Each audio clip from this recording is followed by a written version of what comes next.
What's up, SNA fans? This is Super Ninja Austin back here with another wrestling news video. We're going to be talking about the Wildest wrestling news story. Remember that you SNA fans need to know from the Fightful Select article hours before AEW Big Business will come on. But yeah, well, any further ado, let's start off on today's wrestling news video with some. Well, this is some very.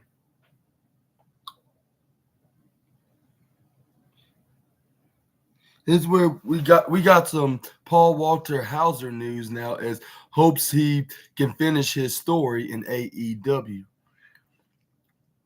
Paul Walter Hauser reflects on his AEW guest appearance on January 23rd, 2023 last year on an episode of AEW Rampage. The Golden Globe and now Emmy winner Paul Walter Hauser got in on the action as he was confronted by Jay Lethal, Sanjay Dutt, and Jeff Jarrett.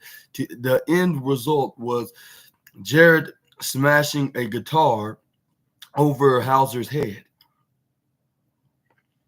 And then speaking to Chris Van Vliet on a recent speaking in an interview with Chris Van Vliet recently on the Inside Podcast, Hauser reflected on his appearance by saying, "The moment Sanjay Dutt grabbed my shirt, I'm like, I'm slapping this guy.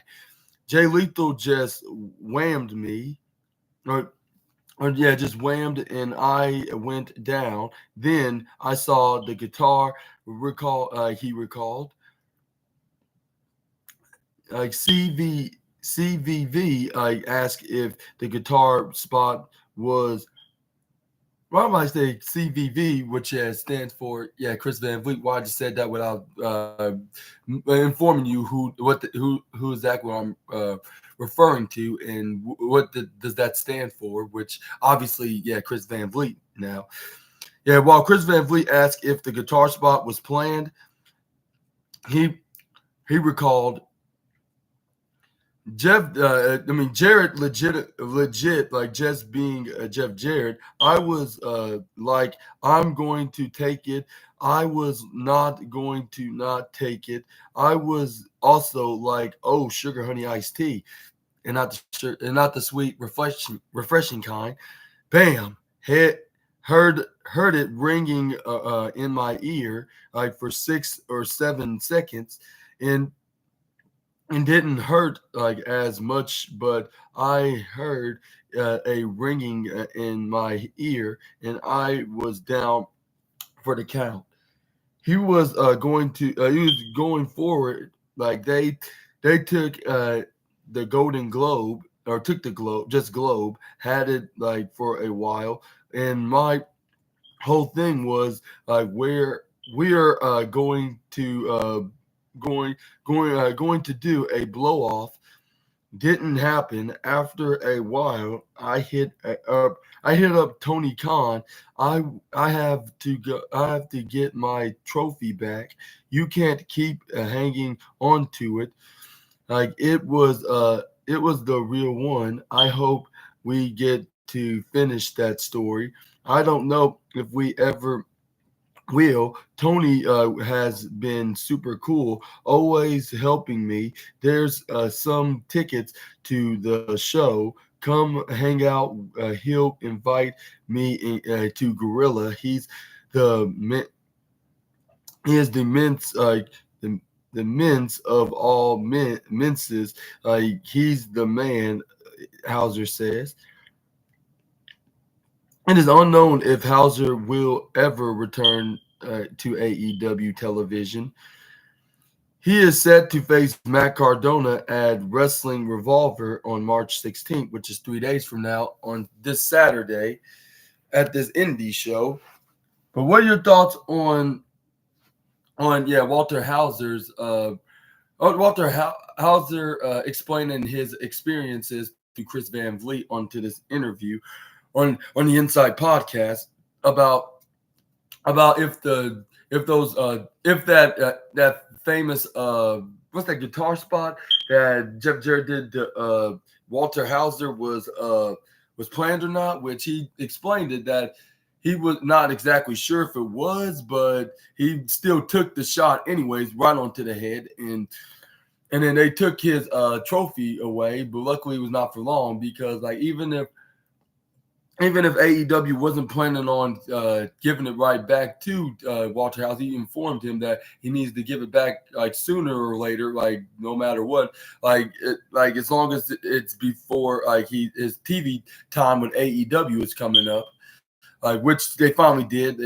They brought it back, I believe, like almost a week later, like it was like Rampage. They took the trophy, but I believe it was like the Wednesday after that he got it back thanks to help from the best friends. Most likely, famously Orange Cassidy and Danhausen, especially that very famous and hilarious line where he's like, maybe we're related, but at the same time, his last name is Hauser, while Hausen's name is Hausen, which it has an N, and Hauser has an R in his name. That's the only difference.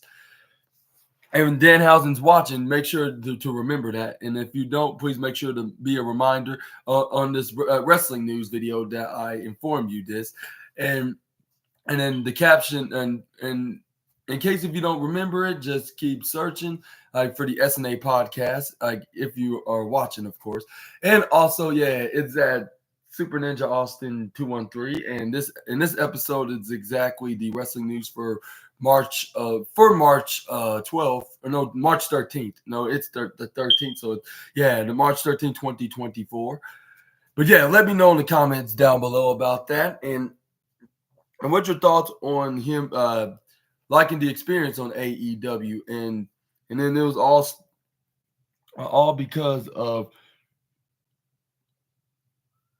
all because of yeah, like all because of a couple of employees, like a couple of loyal employees, and the boss man himself to bring him in his global award, in his Golden Globe award, and also it's been also noted that Tony Khan like is a very cool guy. Like he brought him in, like ever since he brought him in, he put him in Gorilla until he's ready to go out there and get ready for this angle with the best friends against Team Jarrett and Lethal.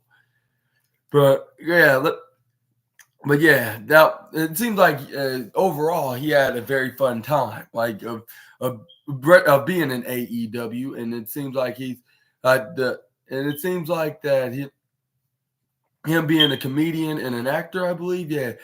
And it seems like that being a comedian and an actor is is probably not going to be the only thing he's going to be doing in entertainment. Like if this keeps up, I should say. Something just tells.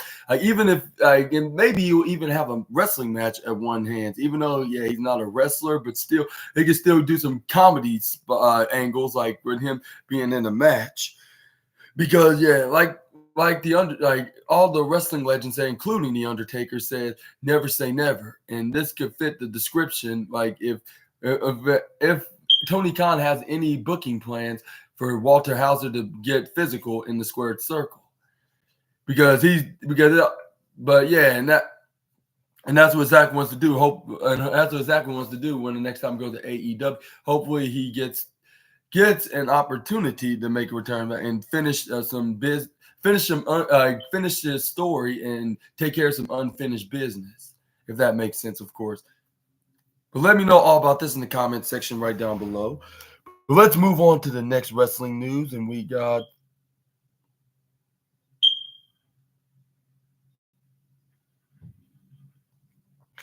some AEW big business news now as it grows like in the weeds it grows in the weeds on March 12th, 2024. Joel and Jeremy put on their most business casual attire for some wrestling chatter. Update and notes on the Vince McMahon law. No, what I'm talking about? No, what am I talking about?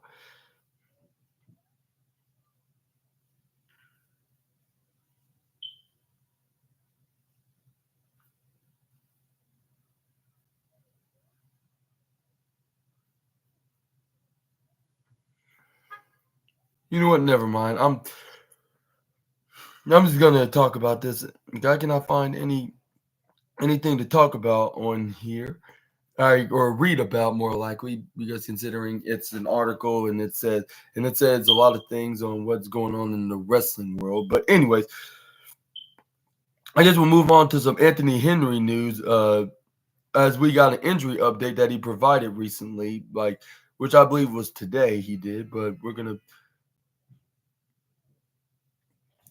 gonna talk about right here with what it says right here down below. It says Anthony Hendry, not Hendry. Why sound like making it sound like if it has a D in it, but when it doesn't have a D, and obviously in the name Henry. But anyways, Anthony Henry provide an update on March 11th, March 11th, which that was a couple of days ago. So not exactly today, but Monday. But anyways, he announced that he suffered a broken jaw at DPW Live 5, where he faced Brian Keith. He stated that he would be getting surgery soon, and expressed his disappointment as he and his tag team partner JD Drake had some exciting things coming up.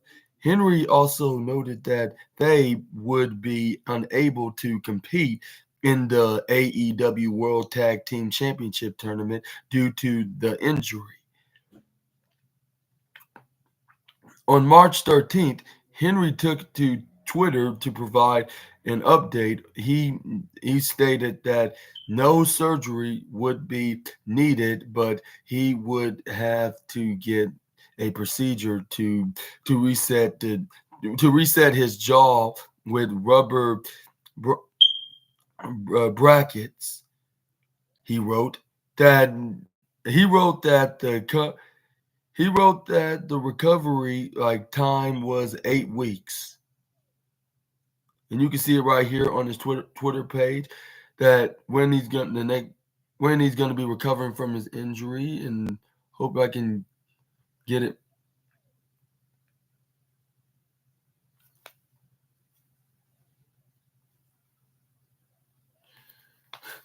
But yeah, here's the tweet that he posted on his X account,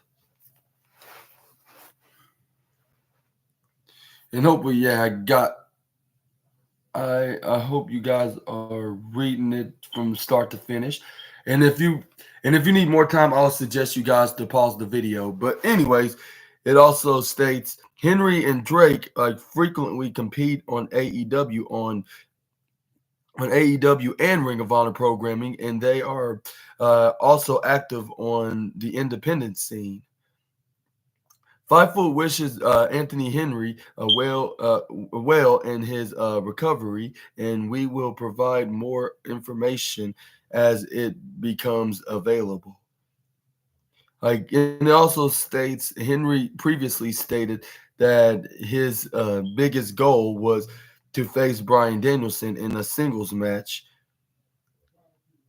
But what are your thoughts on this very unfortunate injury that uh, that Anthony Henry sustained during this past weekend's independent wrestling event? Well, I'm not sure if it's independent. I'll say more likely, but it's called DP Pro.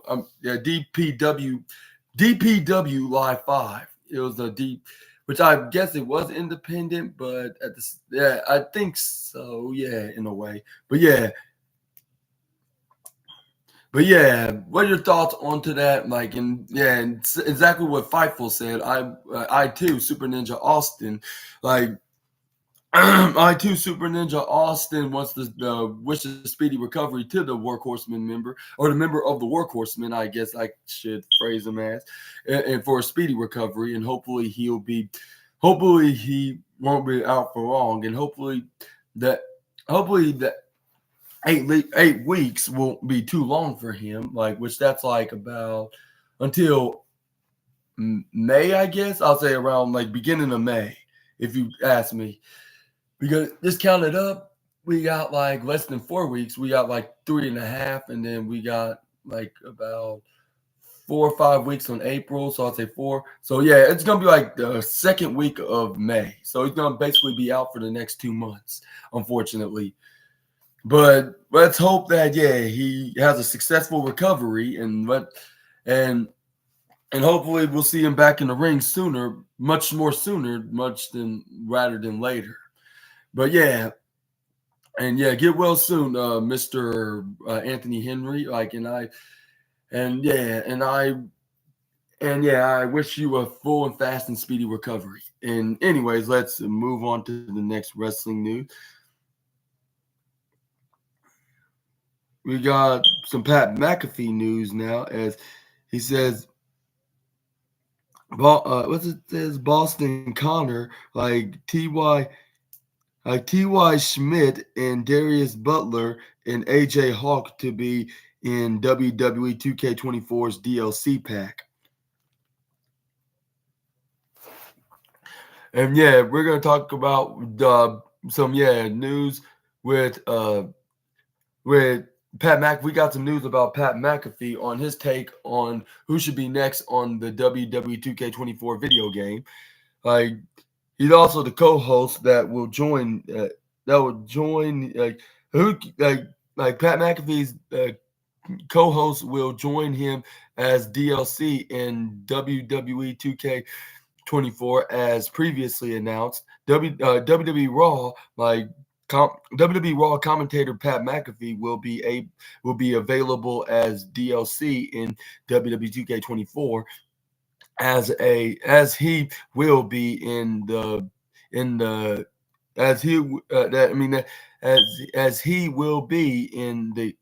Pat McAfee DLC pack.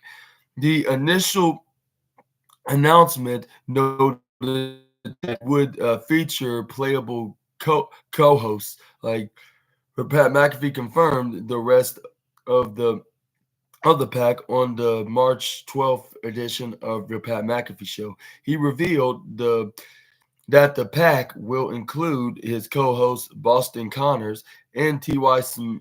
Schmidt and Darius Butler and AJ Hawk. And it says right here, McAfee also said that they did not take anyone's spot in the game, as anyone who would be in the game would be a part of it regardless.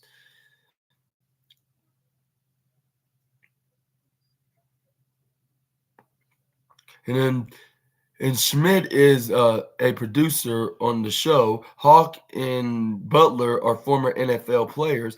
Hawk is a Super Bowl champion, and he spent several years with the Green Bay Packers. I remember him because he was a linebacker with Clay Matthews at the time. Yeah. And it was them and Aaron Rodgers was the quarterback, and we had plenty more star-like football players on that at that time. But anyways, Butler also played in the NFL for several years, most notably with the Indianapolis Colts. The Pat McAfee DLC pack will be released on July 24th, 2024. And is that going to convince you of ordering the DLC pack by then this coming summer, or do you think that it's very I'll say not unnecessary? That'd be very rude. For those haters out there, but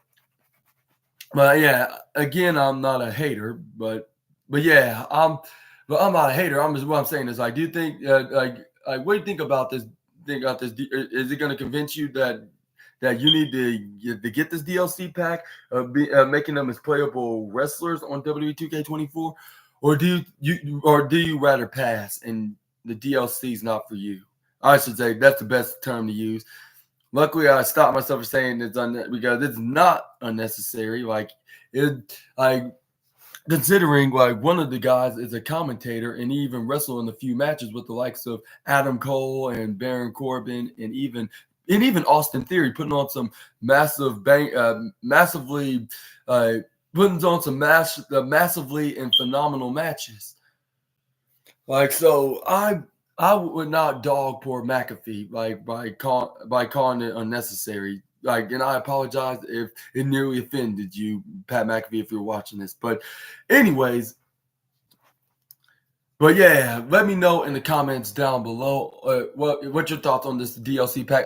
It does convince me to get the DLC pack, because whether if it's a wrestler or like a new wrestler or a legendary wrestler or even like celebrities, whether if they're in comedy, music, or with a comedy music, or even in movies, or like a very popular movie or a very popular TV show, or any other or any other entertainment what I'll say any other entertainment ventures that they're doing right now, like we've seen before, like with the likes of Bad Bunny, Machine Gun Kelly, and now what's his name? Post Malone. Yeah, that's who it was. That's going to be on the DLC pack. He's going to be on his own DLC pack for WWE 2K24. You can play as him as a playable character. Available now on all gaming consoles, on the new and old generations of the current PlayStation games and the Xbox games.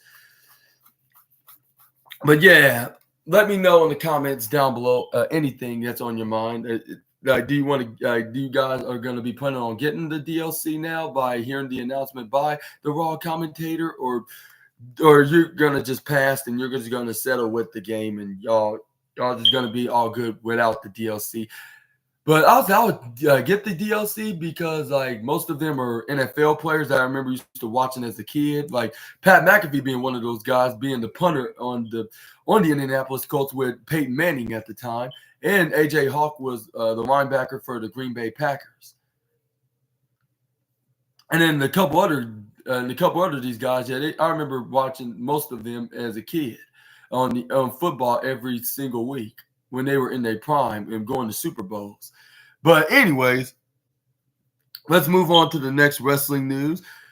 But yeah, I'll probably get the DLC pack, which I mostly get DLCs when they come out, when they very first release, like I did in WWE 2K23 and AEW Fight Forever. I need to get the latest DLCs with Swerve Strickland, Tony Storm, and Claudio Castagnoli.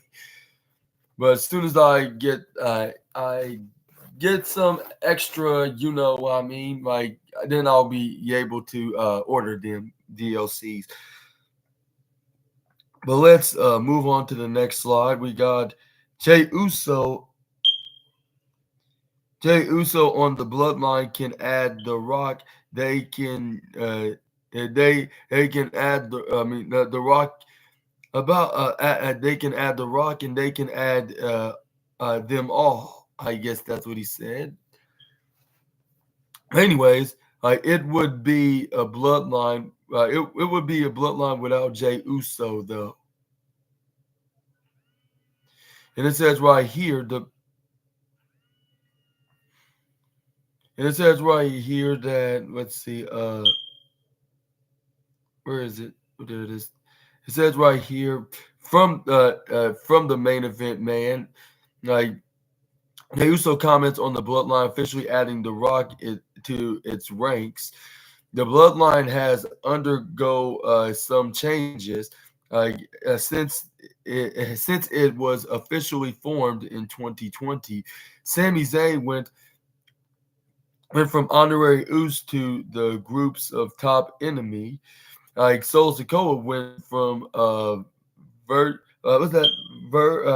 burgeoning NXT superstars to the groups of Muscle and Tribal Chiefs Hair, and Jimmy and Jey Uso would leave the group in 2023 before Jimmy Uso would return to the group.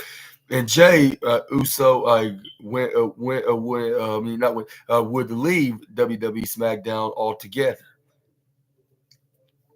Now the group has added The Rock, but Jey Uso says no matter what, the group is not the Bloodline without him being in the group and throwing up the ones.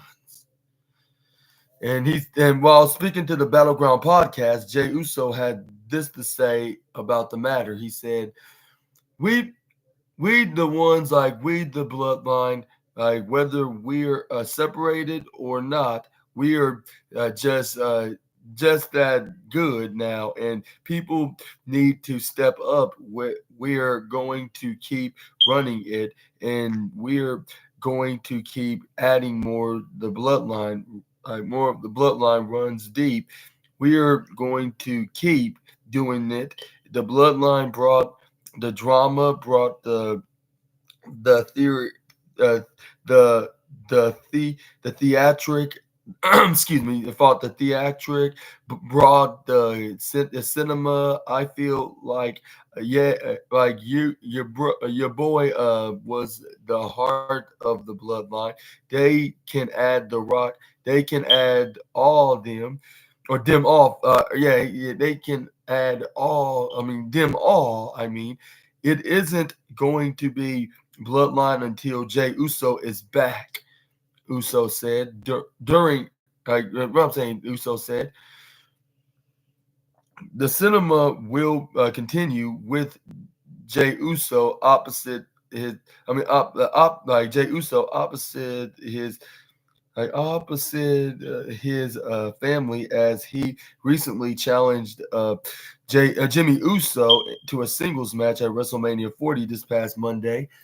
And what are your thoughts onto that again? I know I already said that on the Monday Night Raw review, but I thought I might add it again. In case you ever didn't watch Monday Night Raw, I'm gonna ask again, and I'm gonna be more exclusive, saying like, do you think that it's going to be some kind of a stipulation, like like like loser gets to join the side, like if Jay Uso loses, then he's gonna have to rejoin the bloodline. But if Jimmy loses, like then he's gonna have no choice but to leave the bloodline and team with him again, and no tricks and no stab in the back like he did last summer, or there will be punishment like consequences to his brother Jimmy. But yeah, that's the only thing I can think of right now. What could happen that could be added into the stipulation on winner gets to choose what side. I mean, winner gets to choose their opponent's side, who they're gonna be on. Whether if Jay wins, then he's gonna get a chance to have his brother back, being alongside with him, or if Jimmy Uso wins, then you have no choice but to fall back in line with the bloodline. But yeah, we're just gonna have to wait and see if that's gonna happen. And again, and do you think that Rikishi's gonna help out by being a special guest referee and trying to make things fair for his two boys? Yeah, well, let me know right down below.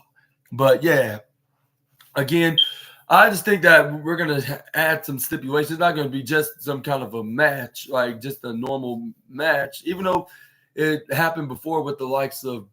No, I don't think neither Bret Hart and Owen Hart again. I mean, Bret Hart versus Owen Hart and Matt versus Jeff Hardy had some kind of stipulation in their match. I think it always been like some kind of a stipulation, like whether if it's no DQ or something else, like that's related to not being just a normal match. They wrestled in those kind of matches, like just because it fits them, like with Bret Hart and Owen Hart were the more technical kind, and then the Hardy brothers were more of the extreme kind in professional wrestling. If that makes sense, of course, and they had a stipulation of a match that fit their personas under their arsenal.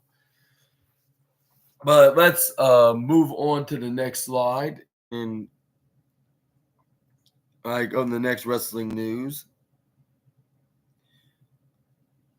And we got some John Cena news now as he shares some 2 cents, like or not 2 cents, more likely weighed in of saying that he kind of waited for his invite to WrestleMania 40. John Cena still needs an invitation. John Cena has been a staple of WrestleMania for 20 years, headlining the event 5 times in his career. Cena competed at WrestleMania 39, losing to Austin Theory in the first match of the show of night one. And it says now, as of now, his WrestleMania 40 future is unclear.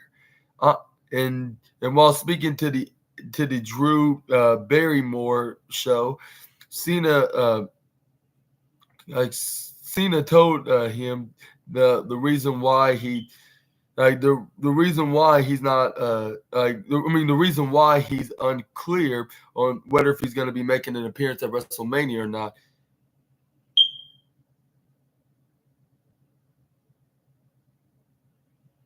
He said, I'm kind of waiting for my invitation. When asked, when asked if he would be at WrestleMania, it'd be as if he wants to be on WrestleMania. He denied him and said, unfortunately, it's like, not deny him, but you know what, that he gave him a very unsure answer by saying, unfortunately, it's like I don't have a prom date. So I have no one to go to prom with. I haven't been asked to go yet. That's okay. That's all right. I have not yet found a golden ticket in my chocolate bar. So I guess I have to keep eating chocolate bars to find a golden ticket. Barrymore, stated she. I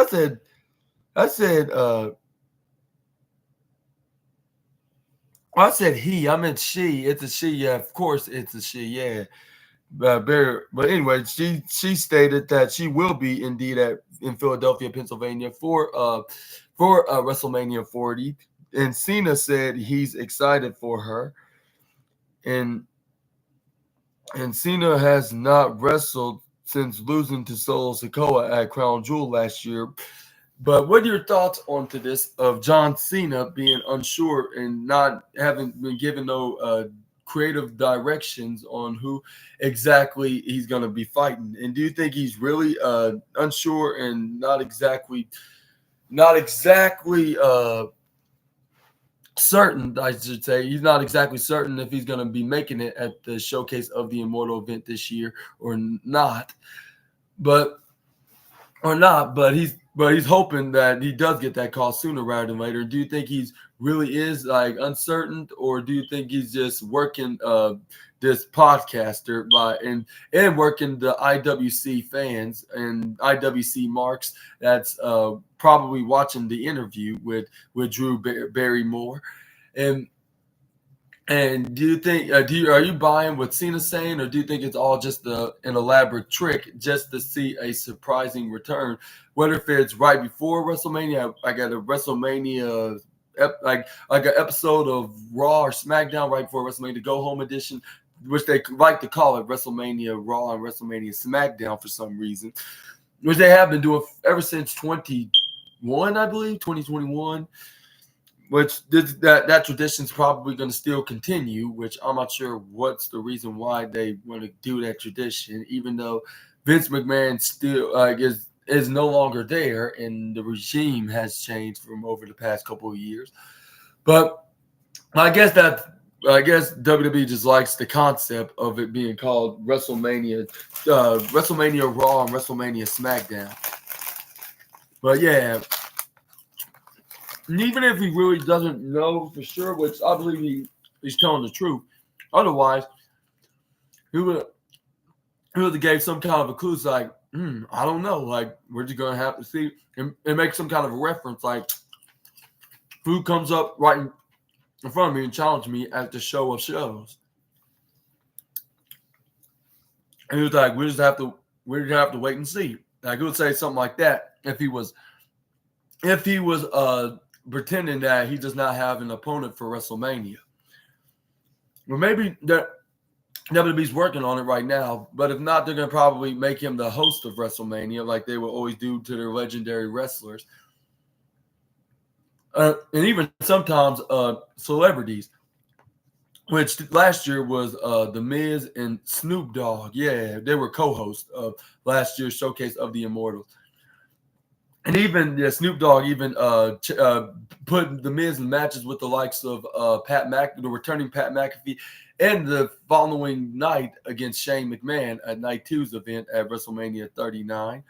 And then but Shane McMahon unfortunately tore his quads when he did a leapfrog right over The Miz, and this is where Snoop Dogg had to step in, and this is where he improvised, hit a big knockout punch on The Miz, and did a people's elbow for the 1, 2, 3. It was very hilarious and entertaining at the same time.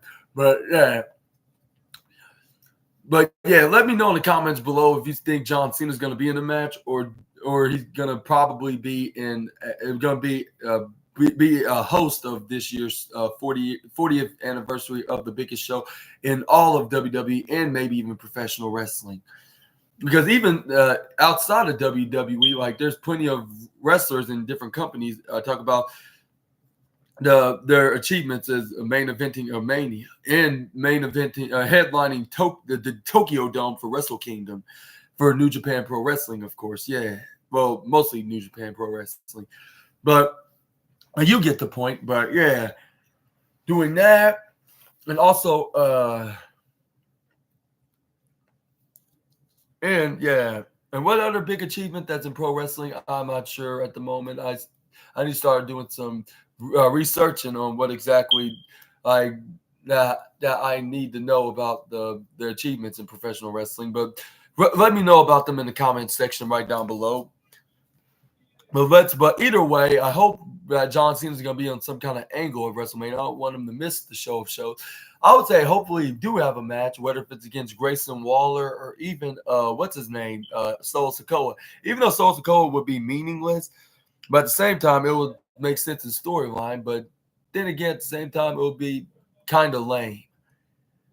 So you might as well put him and book him in the match against Grayson Waller, because Grayson Waller could afford an L, and it will be more meaningful and more entertaining and interesting, because they had some story from previous years when they went at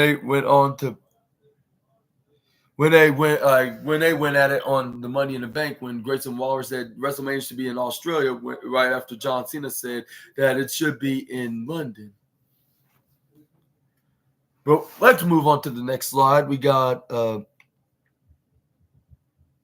Boots Murphy news now, as he said, I think the most iconic cowboy in I think the most iconic cowboy in wrestling is Stan Hansen. Boots Murphy discusses cowboy. Discusses discusses cowboy in professional wrestling over the years. Wrestling has had its fair share of cowboys inside the squared circle. In the modern age, Brian Keith and Hangman Adam Page stand out as two men who have adopted the persona. While speaking to Fightful in a recent interview, Boots Murphy was asked who he believed was the top cowboy in professional wrestling, with Boots choosing Stan Hansen, and he said, "I think the most iconic cowboy in wrestling is Stan Hansen. I think, like, if you think of a cowboy wrestlers, it's Stan Hansen. A very underrated one is JBL. I think JBL was a great character, and he was what main event for like 2 years and left an impact. He was like the champion when I started watching wrestling. Overall, the person who's left an impact on cowboy wrestling is Stan Hansen. The one that's left the most impact is Stan Hansen. So Stan Hansen will be the exact man that he would go for. But Hansen was inducted into the 2016 Hall of Fame class, and is considered to be one of the top with a gain gay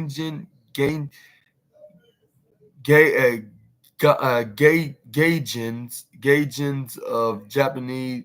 I mean, not Japan in the air. Ganjin, ga, ga, ga, Ganjins of Japan in the air, in his era, in his own era. Let me rephrase that. My apologies for the tongue tied, but you get the point. What's your thoughts? And do you agree with him? Do you think he's the best cowboy in all professional wrestling, or do you think somebody else is? I'm not sure who to choose as a cowboy persona. When it comes to being a cowboy character in professional wrestling, not my cup of tea. So I'm not sure if I should be biased on this topic when I'm not sure if I can even try to be. Like, even if I wanted to be biased into this decision of if I of this decision on who exactly do I pick as my favorite, let alone the best, if not the greatest cowboy character in all of professional wrestling. I'm gonna let y'all decide all that in the comments down below. If you agree with this, if you agree with Boots Murphy or not, or if you have your own preference. What? Look, it's clean now. Look. Yeah, I see. It's clean. It's very clean. See? Yeah. Mm-hmm.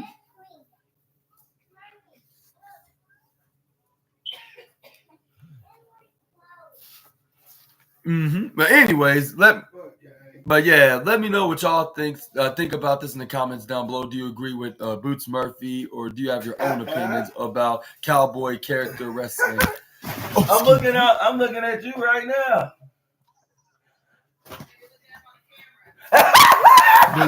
But let's move on to the next wrestling news. This is where we got some Sting news now, as Tony Schiavone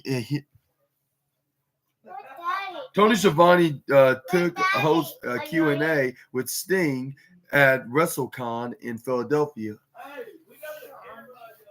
And it says right here, Sting and Tony Schiavone will be reuniting at WrestleCon. Sting retired following his last match at AEW Revolution on March 3rd. There he and Darby Allin defeated the Young Bucks, uh, most specifically Matthew and Nicholas Jackson, to retain the AEW World Tag Team Championships. WrestleCon has announced that Sting will be at the convention in Philadelphia, and he'll participate in a Q&A host by Tony Schiavone on on Thursday, March 4th. The announcement notes that fans will be able to directly pose questions to Sting, dove into his illus- illustrious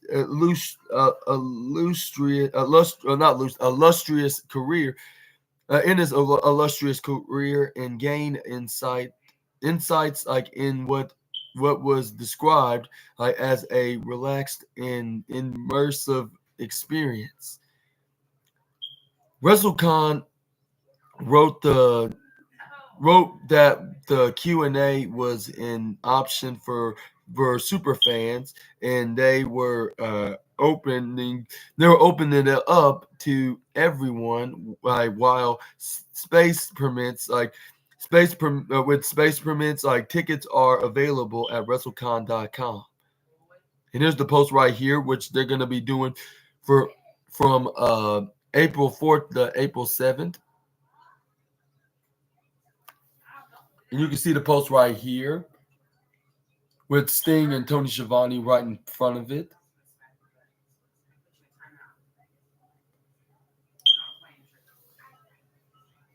And Sting recently said that he was still on cloud nine after AEW Revolution, and he thanked Tony Khan. Check out in another article in this. Check it out on the other article on like I'll say they didn't give no specific page, but I'll say on the other another page on this article, I should say, on Fightful Select. But what are your thoughts on Tony Schiavone and Sting are going to be participating at the annual WrestleCon event in April? Let me know in the comments down below. And are you excited for it? And are you going to be getting your autograph for those who's going to be making the trip over to Philly? Let me know right down below. I will gladly give you a big hearts up for your comments. Just make sure to keep it positive. And also, yeah, tell me what exactly you're going to be doing if you're going to be showing up in Philly at the WrestleCon event, like wherever it's going to be located at. Just have a fun experience of meeting your favorite wrestlers, whether if they're current active competitors, whether from WWE, AEW, TNA, or even New Japan, and or even New Japan, or even other wrestling companies like that's all in all of professional overall. And also, yeah, and even legendary wrestlers that wrestled from the past 30, 40, 50 years. And also, yeah, take pictures with them, autographs with them, ask them a couple of questions, like especially if you're some kind of a internet blogger, journalistic blogger, I should say. Some internet blogging journalist, I should rephrase that. But yeah, let me know all about that in the comment section right down below, and then on the future video, let me know like what was your experience on the day after this WrestleCon event that they're going to be having between April 4th to April 7th.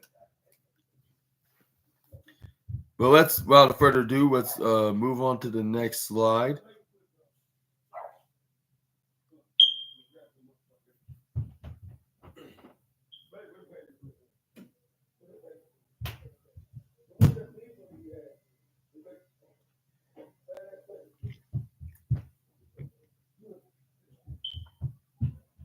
Next up, we're going to be moving on to the next slide. We got some Samoa Joe news now, as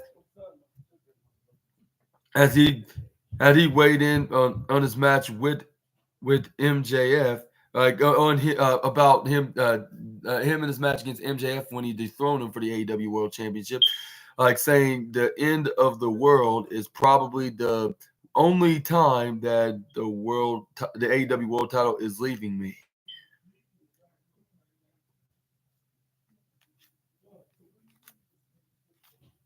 And Samoa Joe is confident that his world title reign won't end anytime soon. Samoa Joe talking about his about ever since winning the AEW World Championship. Let me rephrase that, against MJF. My apologies for the misunderstanding. And this title reign him and his title and reign will not be ending anytime soon. That's why I should say. Let me rephrase that. But anyways. But Samoa Joe dethroned MJF dethroned him for the AEW World Championship at AEW World's End last year in December. Has reigned supreme ever since he was defended. Ever since he has defended the title against Hook and beat him, along with the likes of Swerve Strickland and Hangman Adam Page in a triple threat match at AEW Revolution.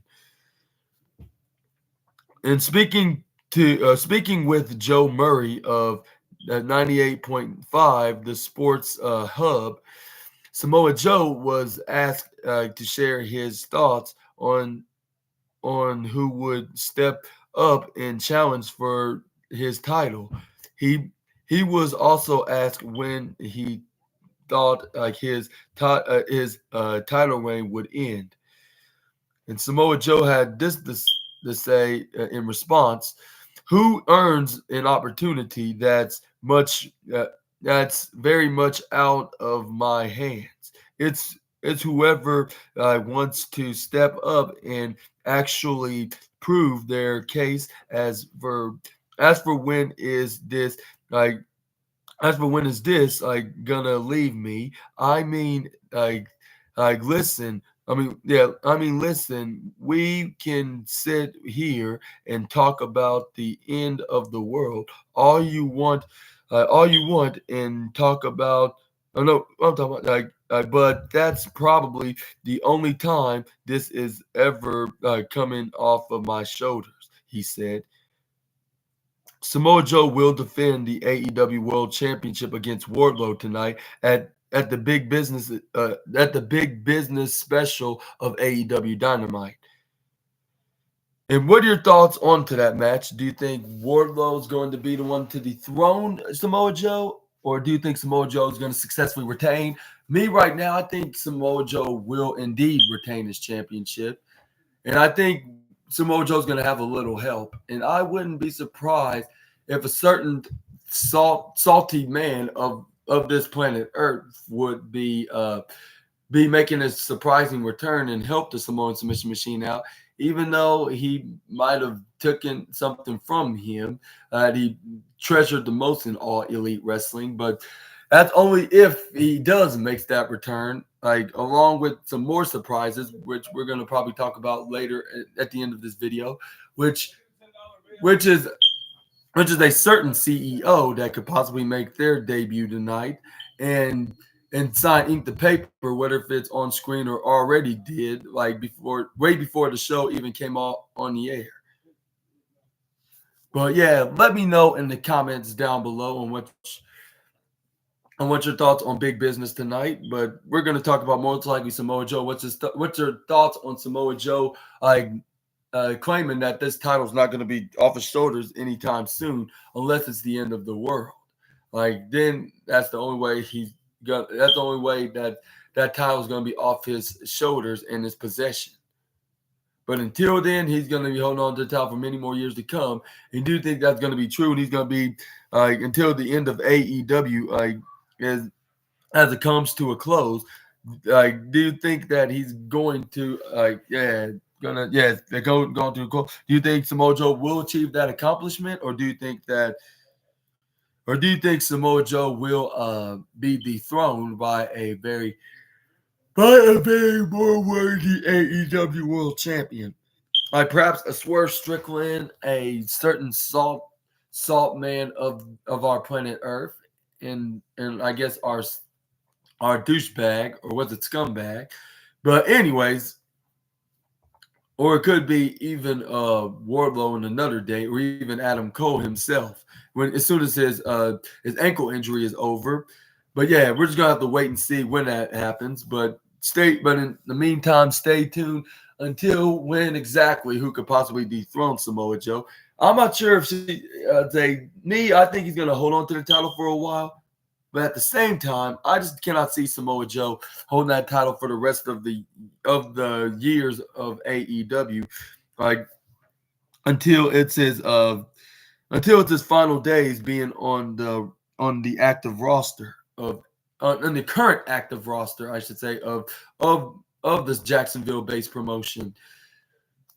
But I can say maybe it could be Swerve Strickland, it could be Adam Cole, it could be somebody else that I think he beaten.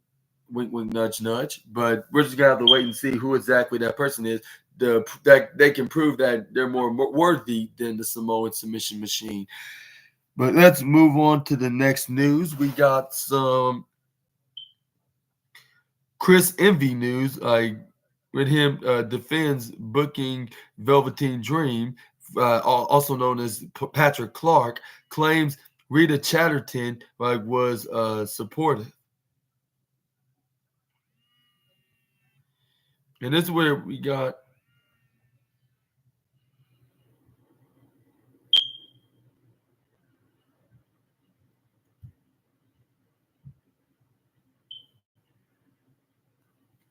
was supportive. And it says promoter of Dynasty the promoter of Dynasty defends booking Velveteen Dream on February 17th. Velveteen Dream, also known as Patrick Clark, returned to wrestling at Dynasty. Clark had not been involved in wrestling since WWE released him in May of 2021. In March of 2020, Clark was accused of inappropriate contact on with a minor on social media. He addressed and denied the allegations in April 2020. During the Speaking Out movement in June of 2020, Dream was accused of inappropriate contact with a minor in grooming by pro wrestling Joshua Fuller. Clark denied the allegations, speaking on the Buckle Bomb Entertainment Dynasty promoter Chris Envy defended, I should say, not just defends, but defended like that he's already doing. Like he defend he def, Chris Envy defended booking Clark in his promotion by saying, "Very rarely do I get starstruck. Shawn Michaels, I was starstruck. Shawn Michaels, I was starstruck when I met him backstage in Velveteen Dream, a huge star, like the charisma, the the present, like talking to Patrick Clark. He is not that person at all. He is so quite soft, like spoken and humble. He is one of the nicest people I've ever met. We spent a couple hours together that day. Like, he was so nice, one of the nicest people. We're not friends. We exchange texts and posts, but I see him as a friend. He was so nice. He was one of the last people to have or to leave. He was breaking down chairs. He said, "Fellow, like hello to not fellow, hello to everybody." He took pictures, class act all around. He said, Rita Chatterton, who accused of who accused Rita Chatterton, who accused Vince McMahon of rape in 1992, was in attendance for the event, which was a cause of concern for many fans. Like we got a lot of flack, because we also had Rita Chatterton on the same show. She was in the news for other things as well. She was super supportive of Velveteen, super supportive. She was he's such a nice guy. They were shoulder to shoulder. There was nothing uncomfortable about the situation. She told me to give him her number and have him reach out to her, because he needs people who are going to support him. Envy said, all these people that are coming at me you're not family entertainment.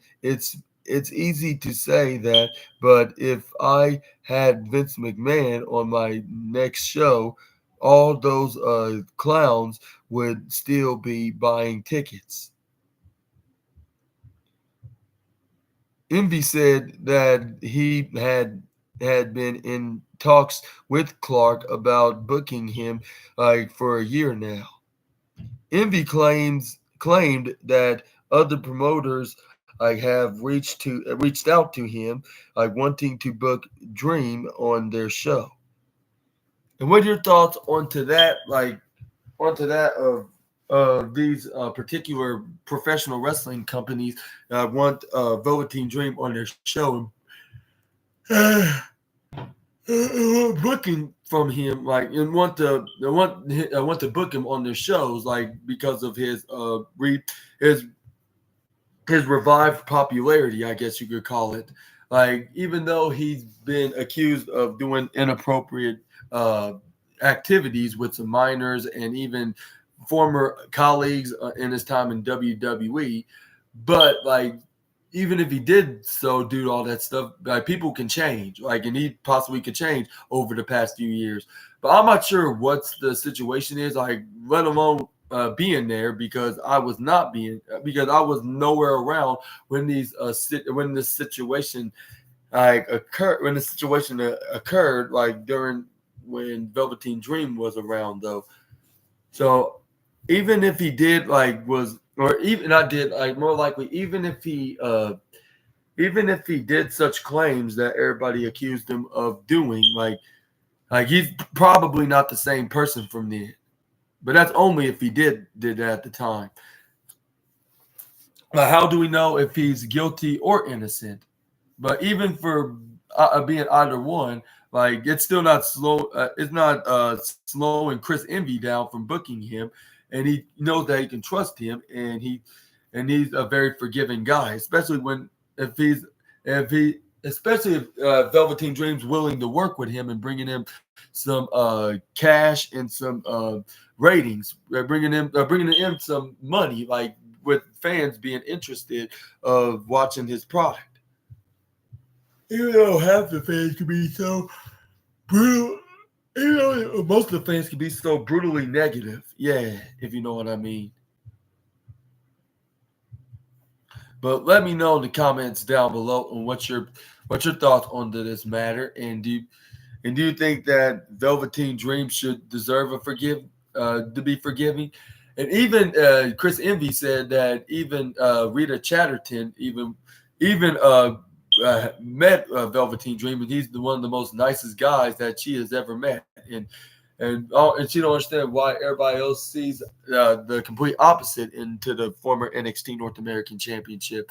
And she even and she was so nice to the point that she even asked for his number, and no, and she didn't see him in that way, but see him in a, like, very friendly way, like in a very cool way, and so something that she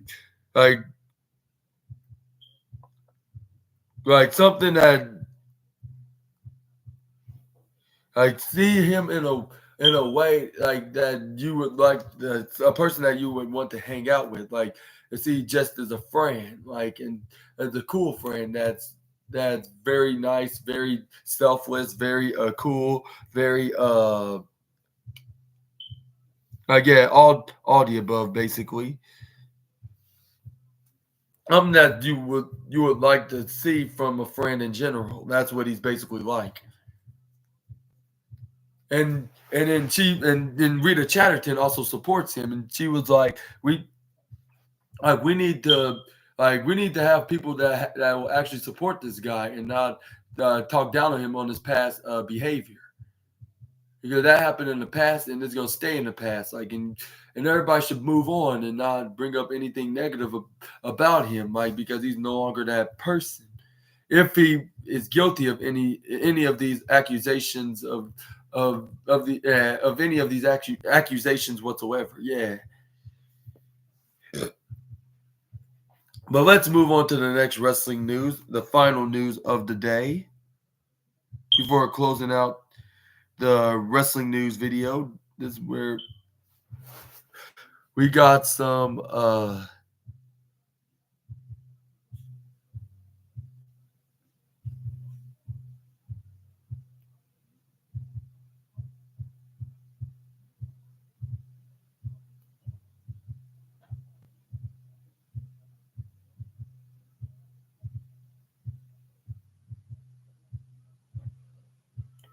yeah, we're gonna end today's wrestling news with some Brian Danielson on people backstage in WWE, where we're saying women's wrestling should not be like Thunder Rosa versus Britt Baker. Brian Danielson sheds, no, not shred. I thought it had an R, but it was well in R. Sheds some light on how the matches between Thunder Rosa and Britt Baker were, like, perceived behind the scenes in WWE. Thunder Rosa and Britt Baker took part in a lights out anything goes match, and AEW Dynamite, like on AEW Dynamite on St. Patrick's Day, on the St. Patrick's Day Slam event of AEW Dynamite. Let me rephrase that, on March 17th, 2021. The the match was a violent and bloody culmination of the stage in the ongoing rivalry between the two women, and it was also one of the first times that North American women's wrestlers, first ever the time the first ever two women's North American wrestlers competed in such a violent match on television. Brian Danielson, who was working in WWE at the time, as Daniel Bryan says, that behind the scenes at WWE, there was a share sentiment like that women's wrestling should not feature that like level of violence. Like in Brian's opinion, that match helped get women's wrestling and AEW to the next level. While speaking to like speaking to SXSW panel, Brian Danielson spoke about the reaction of Vince McMahon and other WWE management, WWE executives and management in WWE, reaction on during the match with Thunder Rosa and Dr. Britt Baker DMD during his Daniel Bryan days in WWE. He said there was a ton of hoopla. There was a ton of hoopla backstage in WWE when Britt Baker wrestled Thunder Rosa, and it was bloody. Like Danielson recalled during, recall like this. Like there were a bunch of people backstage saying women's wrestling should not be like that. Like this is horrible. And I forgot to say, like all the WWE executives and some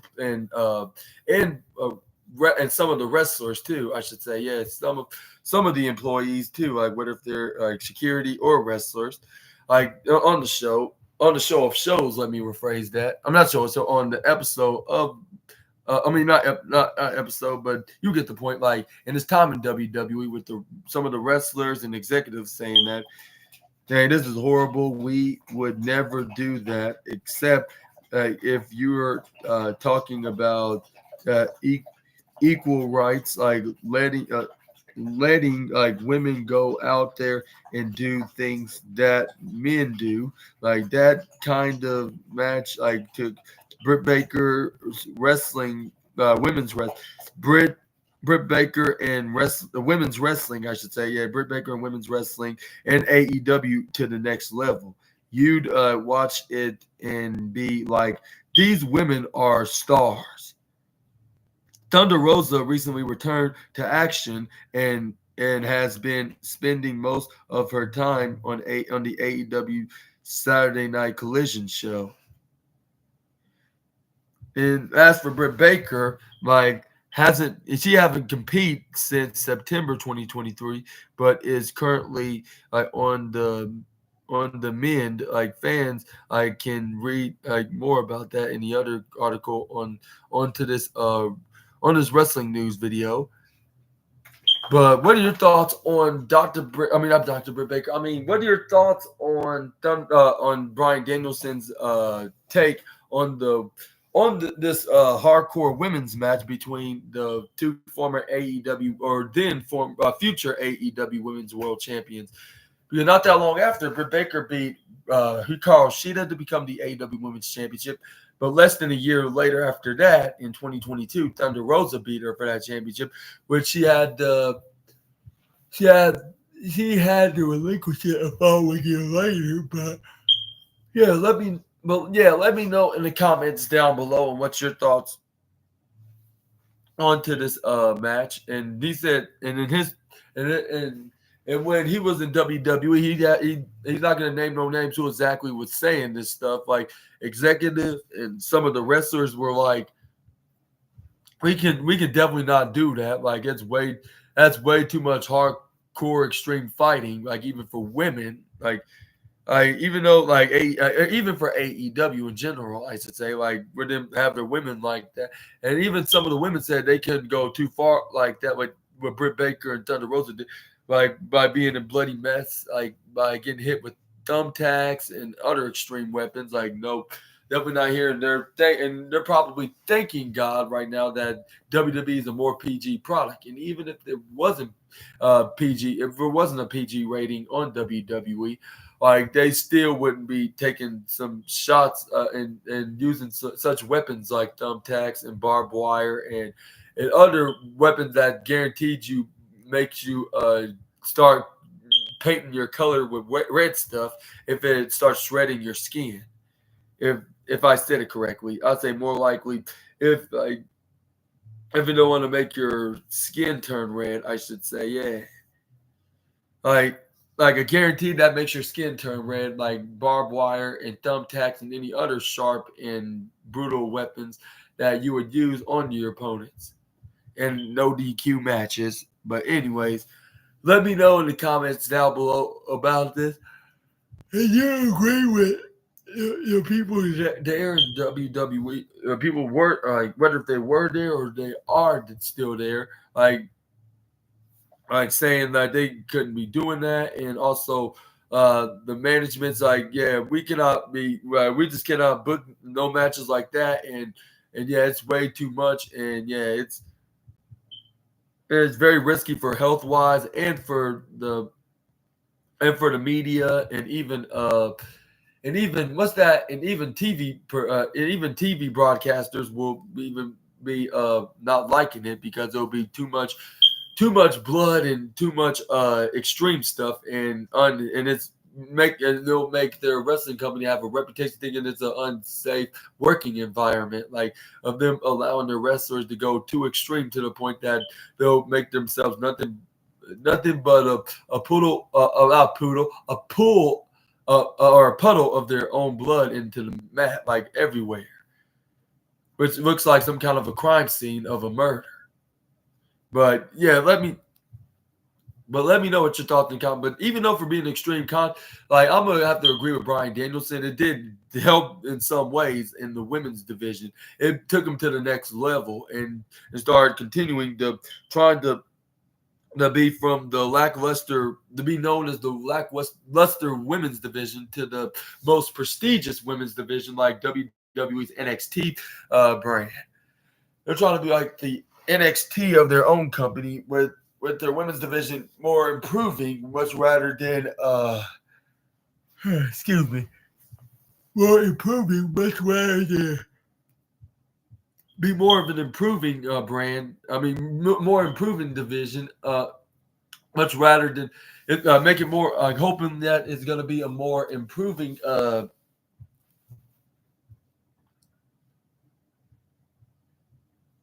it's going to be more of an improving division and not a downgrade division that's going to get bad to worse.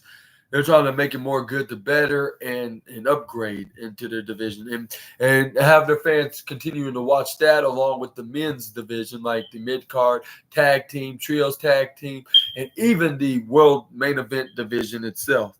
Like for many more years to come, like with AEW is not like it's not in their peak yet, right? Because they just passed their five-year mark of being a wrestling promotion, a very popular wrestling promotion ever since it's been existed, thanks to the investment of Tony Khan and the invention of the name by Cody Rhodes and the Elite. Like, and that's how it's the most elite and second. I'll say not second best. I'll say the second most. Under the second most greatest wrestling promotion in all of professional wrestling and like all over the world, like in the world of professional wrestling, of course. Yeah. So let's hope for the best and keep our fingers crossed. And let's hope that it will be more of a game changer, considering tonight's the big business event. We could possibly see a surprising debut, whether if it's a man or a woman, like that's going to be making their AEW debut and putting ink to paper. It's obviously couldn't be someone like a Will Ospreay and Kazuchika Okada because they already made their debuts with Okada finally making his AEW official debut with him signing and being officially All Elite, announced by the Young Bucks since last week, ever since he attacked Eddie Kingston on last week's edition of Dynamite.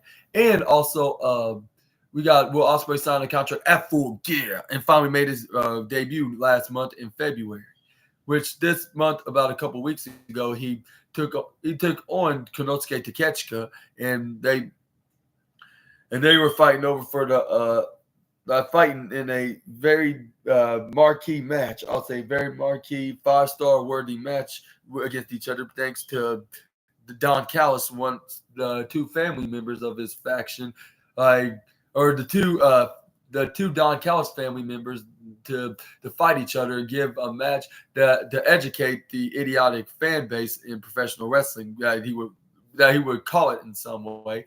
Even though most fans would say, like, the only idiot that's in this room of this subject is himself, because we don't see nobody stupid other than him, like explaining these unnecessary insults, stating these unnecessary insults to the NXT. I mean, not NXT, the AEW Galaxy. But let me know about all this in the comments down below. And do you think it's going to be a man or a woman? Some just tells me it's going to be a certain CEO. That's all I'm going to put it. Like, or who it's going to be. Is it going to be a men's wrestler or a women's wrestler? Like, we could possibly see them go face-to-face. Like, if it's a men's wrestler, we could possibly see him go face-to-face with either Samoa Joe or Switchblade Jay White. Or if it's even a tag team, they can go face-to-face with either FTR Infantry. But I doubt it's any of those. It has to be somebody from Boston, Massachusetts, because this wrestler is particularly from that city and state, who I'm referring to, and who I think it's going to possibly be. We're just going to have to wait and see, hours from now, in the next few hours to be the exact. But yeah, but anyways, we're going to talk about that in just a moment. But back to the wrestling news review. That was your list of the wildest wrestling news stories and rumors that you SNA fans need to know on March 13, 2024. And which one was your favorite out of this list? Let me know about that in the comments down below. I would say my favorite on this list, I got to give it to Walter Hauser and John Cena news in their respective interviews. And I would say, I wanted to say, what else I wanted to say? Let me know about that in the comments down below. But yeah, it's because we still wondering who's going to be John Cena's opponent, or what is exactly he's going to be doing. Is he going to finally find that prom date to take to prom? That's that perfect date to go to prom, which is obviously a metaphoric subliminal message to WrestleMania. Who's going to be his spawn partner or opponent for WrestleMania 40, the 40th year anniversary? Which I don't think John Cena should miss it for anything. He shouldn't miss this WrestleMania and miss this WrestleMania just because they couldn't find anything creative for him to do. If you can't find a match, then book him as the host. But let's hope they can find it to be added in some kind of a match, whether if it's Waller, Solo, or even I don't know. I want to say Randy right now, because Randy's going to be in a feud with the likes of Kevin Owens and Logan Paul in the triple threat match, or even Randy Orton himself. So I'll say he's going to be either Grayson Waller or Solo, because he had some history from last year with those two guys, and put him on WrestleMania would be the perfect pick in this match, when it comes to storyline perspective. But let me know all about that in the comments down below. But yeah, and if you like this video, please make sure to hit the big thumbs up button and subscribe and click the bell notification icon bell so you can be the first one to know when I upload my latest videos. Please make sure to check out my big business edition of the AEW Dynamite review after when the big business event goes off the air. And also, yeah, let me know who's exactly going to win their respective matches between FTR and Infantry. I think they're fighting tonight, like in a tournament match, like that for in the eliminator match. Like to see who's going to be in the second round for the vacant AEW Tag Team Championships, I believe. And we also got Willow Nightingale versus Riho. We also got Darby Allin against Switchblade Jay White before Darby Allin heads over to Mount Everest. And as much as I would like to see Darby win, I think Jay White will be the perfect and best option to choose from, like who exactly should win. So we can send him, so we can just keep booking him and being a future world champion in All Elite Wrestling, even though he wasn't successful the last time around, but that can change. Like if AEW finally see him as a main event contender, which he's not quite there yet, but he will be. Like just give him about a few months, which I'm not sure if he will be champion by then, but he will be like one day, like maybe in the next year or two or so. Like just keep your fingers crossed about that. And also we also have Samoa Joe versus Wardlow for the AEW World Championship, like which we're gonna see who's gonna walk out of there as AEW. This is a very tough prediction. Like they got a win out of each other with Samoa Joe beating them for the TNT Championship about a year or two ago, but Wardlow then beat him right back for the TNT Championship, which I believe was like the end of last year. I mean the end of 2 years ago, back in 2022, where Samoa Joe beat him for the champion. And any time, and sometime around of last year, it was like around this time of last year when Wardlow won it right back until he lost the title in June, like on the debut show of AEW Collision to Luchasaurus, which Christian Cage claims that they're both the co-champions. I think this is going to be the rubber match. I could be mistaken, but then again, like I don't think I am, but I think this is the rubber match. And who's going to win this match at Big Business? And we're also going to have the big announcement on who's exactly the what's exactly the surprise, because it could be a thing, like even a wrestling event that could be going to be heading to AEW, or even doing some kind of a crossover with New Japan Pro Wrestling or CMLL or AAA. But I don't think it's a wrestling event that they're going to be announcing. I think it's going to be an individual, and who's exactly going to be. Just think about it. Like Big Business, Boston with 2 O's, and you're hearing me reference CEO.